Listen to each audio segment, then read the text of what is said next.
Dialogue super தம்பி. Sri brother, thanks brother, thanks brother. ஓகேங்களா, ரொம்ப தேங்க்ஸ். பிரியா நீல் அண்ணா அண்ணான்னு சொல்லுறீங்க, என்ன ஒரு 60 இயர்ஸ் இருக்குமா? கலாச்சிட்டீங்க பிரியா, நீங்கள் கலாச்சிட்டீங்க. சரி, ஓகே ஓகே ஓகே, ஹாப்பி. ஓகேங்களா, 60 வயசு இருந்தால் நான் உங்களுக்கு வந்து அண்ணா கிடையாது. ஓகேங்களா, கிராண்ட் ஃபாதர். ஓகேங்களா, அதனால் நீங்கள் அப்போ எனக்கு கிராண்ட் ஃபாதர் தான் கூப்பிடணும். இப்போதைக்கு நான் அண்ணா தான். ஓகேங்களா, என்ன பண்ணாலுமே. அக்ஷயா என்ன சொல்லியிருக்கீங்க? ஏதோ ஒரு சிம்பிள் போட்டு அமைச்சிருக்கீங்க.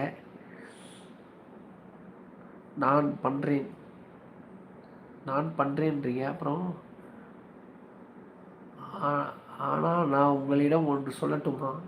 ஏன் சொல்லுங்கம்மா, என்ன சொல்ல விரும்புகிறீங்க சொல்லுங்கள். ஓகே கிராண்ட் ஃபாதர் பிரியா, பங்கமாக கலாய்க்கிறீங்க. சரி, ஓகே ஓகே கலாய்ங்க. ஓகே, சரி, நீங்கள் என்னுடைய சிஸ்டர் தானே, கலாய்ங்க, ஒன்றும் பிரச்சனை இல்லை. ஓகே கிராண்ட் ஃபாதர்ன்ட்டீங்க, நான் கிராண்ட் ஃபாதராகவே இருக்கேன். நீங்கள் கிராண்ட் மதர் ஆகிடுங்க. ஓகேங்களா, என்னுடைய சிஸ்டராக இருக்கும்போது கிராண்ட் மதர். ஓகேங்களா, அப்படி அப்படி